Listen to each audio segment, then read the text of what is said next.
And so what are some other secrets to a successful early retirement planning? Well, the best thing, the number one piece of advice is simply to spend less than you earn. Too many Americans spend more than they earn, and the biggest problem is that they turn to credit cards.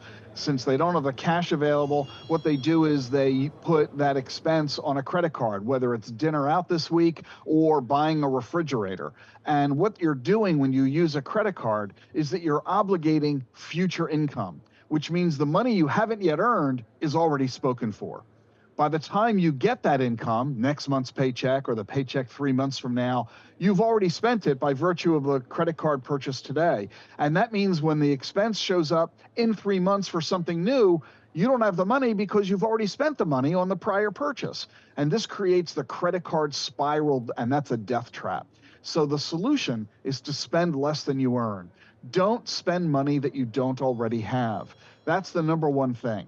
The number two thing is to increase your savings. And the single best way to do that is in your retirement plan at work. If you have a 401k or a 403b, or you work for the government with a thrift savings plan, wherever you happen to work, chances are they offer a retirement account of some type. Most Americans are not participating at all, or if they are, they're not contributing the maximum that they're allowed. So that's what you really want to do, is go to your boss and tell them you want to increase your contribution to the retirement account. This is painless. It'll come right out of your paycheck. You won't even know it's happening. It's all on a pre-tax basis. Many employers will actually match your contributions. That's free money for you. And that is a wonderful way to jumpstart your savings that too many Americans ignore. So we have a lot of people come through here and they give us different numbers. What's your number in terms of the percentage of your income that you should stock away to that retirement account? Well, I'm going to scare you, but give me a moment. 25%. That's a huge, that's scary, paycheck? Right? 25% of your income. weekly? But don't worry, it's not as horrible as it sounds, because that includes your Social Security contribution. And that, between you and your employer, is already about 15%. So of the 25%, you're already halfway there.